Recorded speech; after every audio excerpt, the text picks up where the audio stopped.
Oke, mari kita bahas sebuah kisah yang benar-benar mengerikan, yang datangnya dari Magelang, Indonesia. Ini adalah cerita tentang seorang perempuan muda bernama Nilam, yang hidupnya tanpa ia sadari akan berubah jadi mimpi buruk. Buat Nilam, semuanya berawal dari sebuah romansa yang indah. Dia menikah dan memulai hidup baru di rumah keluarga suaminya. Sebuah rumah tradisional Jawa yang kita kenal sebagai joglo. Awal yang sempurna kan? Tapi, rumah ini ternyata bukanlah rumah impian. Nggak lama setelah tinggal di sana, seorang kerabatnya ngasih tahu sebuah rahasia yang kelam. Ternyata, sumber dari semua teror di rumah itu bukanlah penghuninya, tapi tanah tempat rumah itu berdiri. Oke, sebelum kita lanjut, coba kita bayangin dulu suasana rumahnya kayak apa. Soalnya, rumah itu sendiri rasanya kayak peninggalan dari zaman yang udah lama banget. Coba dibayangin, rumah dengan lantai plester yang dingin, nggak ada langit-langit, jadi kita bisa langsung lihat rangka kayu sama genteng di atas kepala. Perabotannya juga tua-tua, terus lampunya minim banget, jadi banyak sudut-sudut gelap yang, ya, bikin suasana jadi panggung yang sempurna buat teror yang bakal datang. Nah, minggu pertama di sana sih sebenarnya aman-aman aja. Tapi ketenangan itu langsung pecah waktu adiknya Nilam, si Caca, datang bareng dua temennya buat nginep. Tengah malam mereka kebangun gara-gara dengar suara anak kecil nyanyi lagu Jawa, cublak-cublak suang. Creepy banget kan? Mereka lihat sekeliling tapi nggak ada siapa-siapa di ruangan itu. Saking takutnya, mereka akhirnya bikin kesepakatan buat ngeliat ke atas ke arah rangka atap pas hitungan ketiga. Dan di sanalah dia, nangkring di atas, sosok kuntilanak kerdil dengan rambut acak-acakan dan baju yang kegedean. Mereka nyebutnya Kunti Bogel. Saking takutnya, mereka cuma bisa diam kaku sampai pagi. Begitu matahari terbit, mereka langsung lari dari rumah itu, bahkan tanpa pamit. Awalnya Nilam ya nggak percaya gitu aja sama cerita adiknya. Tapi nggak lama kemudian, dia harus ngalamin terornya sendiri. Dan ini dimulai dengan penampakan sosok yang paling dia kenal, yaitu suaminya sendiri. Jadi ceritanya gini, Nilam ngelihat suaminya pulang lebih awal dari biasanya.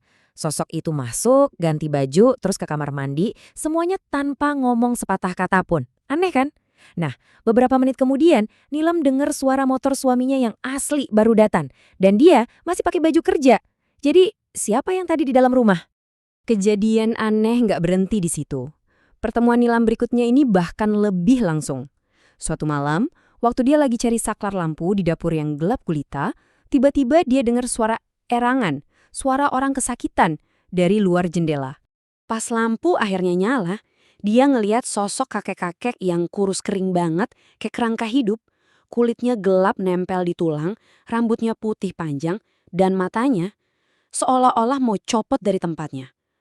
Pemandangan itu benar-benar mengerikan, sampai-sampai Nilam pingsan dan demam berhari-hari setelahnya. Ida nggak tahan lagi Nilam, akhirnya nekat nelpon pamannya buat cari jawaban.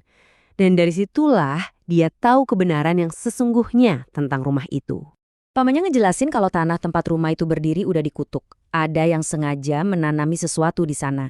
Siapapun yang tinggal di sana ditakdirkan buat menderita dan hidup sendiri, nggak akan pernah langgeng sama pasangannya. Sejarah keluarganya sendiri jadi bukti paling nyata. Ternyata kutukan itu udah makan banyak korban. Kakak iparnya ada yang sampai kena gangguan jiwa. Pernikahan kakak iparnya yang lain hancur berantakan. Dan bahkan setiap hubungan serius suaminya sebelum sama Nilam, semuanya gagal total. Ini udah kayak pola yang terus berulang. Tapi puncak kengerian dari kutukan ini sayangnya harus dialami sendiri oleh Nilam. Dan ini adalah bagian yang paling menyakitkan dari semua cerita ini.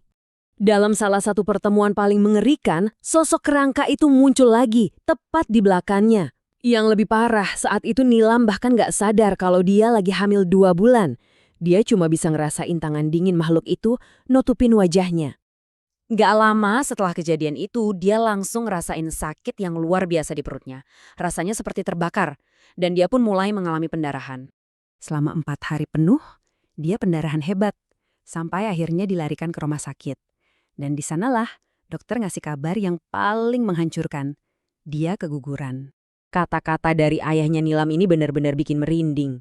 Seolah-olah ayahnya tahu persis apa yang terjadi. Bahwa entitas di rumah itu udah memakan calon anaknya. Kalian pikir ceritanya selesai sampai di situ? Sayangnya, ini belum berakhir. Justru, ini bagian yang paling bikin putus asa. Beginilah hidup Nilam sekarang. Dia terjebak. Suaminya nggak mau pindah karena merasa punya kewajiban sama keluarganya.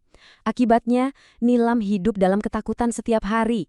Dia nggak bisa sholat dengan tenang, dan saking takutnya sama kamar mandi di rumah, dia sampai sering numpang mandi di pom bensin. Kisah Nilam ini ninggalin kita sama satu pertanyaan yang serem banget dan nggak terjawab. Gimana caranya kamu bisa lari dari kutukan kalau kutukan itu tinggal di rumahmu sendiri? Ini jadi pengingat yang mengerikan kalau buat sebagian orang, mimpi buruk itu nyata dan nggak pernah ada akhirnya.